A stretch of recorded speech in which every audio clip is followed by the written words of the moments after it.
Cuidados pelo bom pastor. Eu sou o bom pastor dá a vida pelas ovelhas. João 10:11.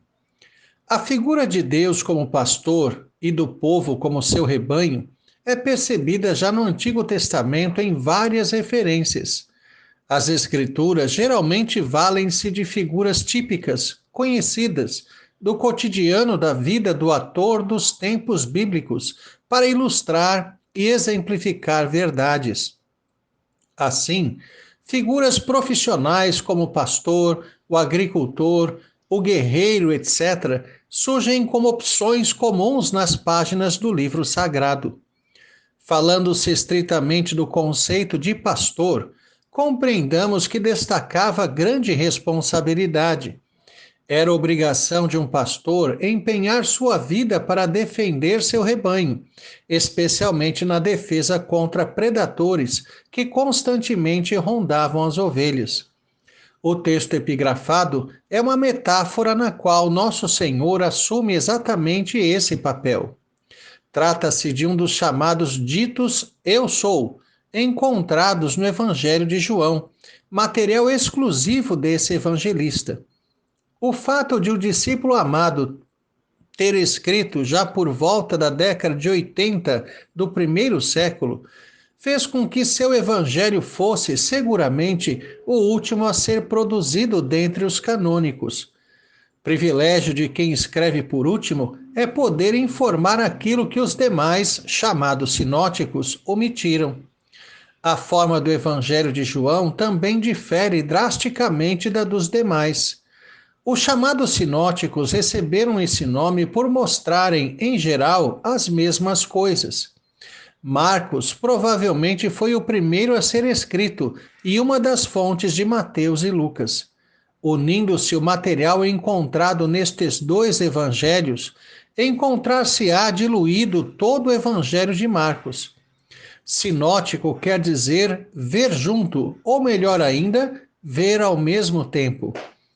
Os sinóticos são como três janelas na mesma parede. A cena que se vê é a mesma, com ângulos ligeiramente diferentes. Enquanto eles se limitam a narrar episódios da vida de Cristo e suas palavras, João, refletindo já a realidade da proximidade do final do primeiro século, disserta teologia. Por isso, este evangelho é, de longe, muito mais denso teologicamente do que os sinóticos. É certo que Jesus falava o aramaico, o idioma dos judeus da Palestina na época. É possível que tenha falado em grego em alguma ocasião específica, especialmente em ambientes mais ligados aos gentios, embora isso não possa ser comprovado. Compreender isso é importante para entendermos a passagem epigrafada. Temos ali o registro de um discurso de Jesus pela pena joanina. Jesus teria pregado em aramaico, mas João registrou suas palavras em grego koiné, o idioma internacional da época. O discípulo amado registra a expressão eu sou, com a construção grega ego eimi. Ocorre que, na língua grega, preferencialmente não se usa o pronome pessoal na conjugação verbal, uma vez que, a exemplo do português, a conjugação já traz implícita a pessoa que fala. Se dissermos entrou, sabemos que quem entrou foi ele. No grego, quando se usa o pronome pessoal, geralmente é por questão de ênfase. No entanto, João parece ter uma intenção adicional com essa construção.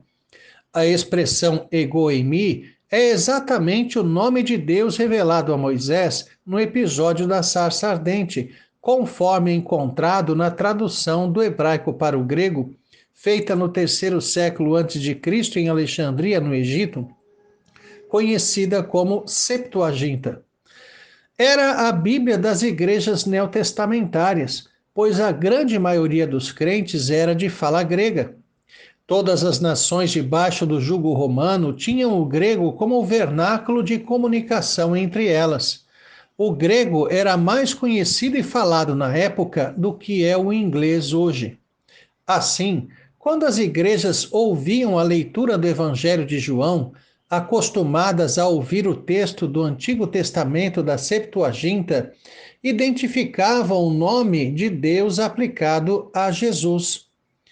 Acredita-se que essa construção era a forma joanina de atribuir divindade a Jesus de forma implícita. Uma vez que entendemos que Jesus é enfatizado como o Iavé do Antigo Testamento, o bom pastor de João 10 se identifica com o pastor do Salmo 23. Jesus é o cumprimento do Salmo 23. Como dito acima, o pastor tinha a responsabilidade de defender o rebanho com sua vida. A vara e o cajado citados no Salmo eram usados também como armas. A vara era pontiaguda e o cajado, quando virado com a base para frente, tornava-se um poderoso bastão, cujo golpe poderia ser fatal ou causar ferimentos severos. Dessa forma, segurando a vara em uma das mãos e o cajado na outra, o pastor enfrentava lobos, leões, leopardos e ursos, predadores do rebanho. A credencial que o pastor Davi deu a Saul quando se candidatou para lutar contra Golias foi que ele havia lutado contra um urso e um leão na defesa do rebanho.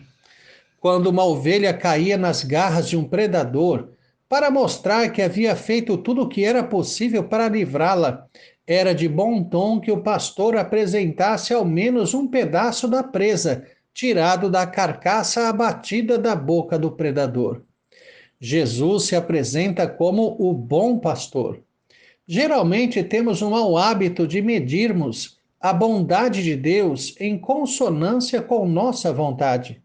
Se o Senhor me der o que quero, se me livrar daquilo que não quero, então Ele é bom. No entanto, não há maior prova da sua bondade do que dar a sua vida por suas ovelhas. Jesus defendeu suas ovelhas, dando sua vida.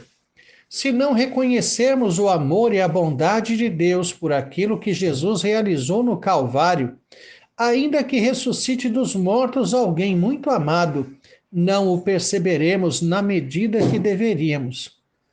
Entendamos que a prova do amor de Deus já foi dada de forma cabal e inconteste. Não menospreze a obra de Cristo, acreditando que Deus não o ama porque não te deu algo terrenal que você tanto queria. A ingratidão é inerente ao ser humano. Logo após atravessarem o Mar Vermelho, as murmurações contra Moisés e contra o Senhor já se iniciaram. Jamais percamos de vista o tão grande amor de Deus em Jesus Cristo. Viva como um amado de Deus, procurando mostrar sinceramente toda a sua gratidão através de genuína obediência. É o bom pastor, o que dá a vida pelas suas ovelhas, aquele que cuida de nós. Tenha um excelente dia na presença de Deus, Reverendo Jair de Almeida Júnior.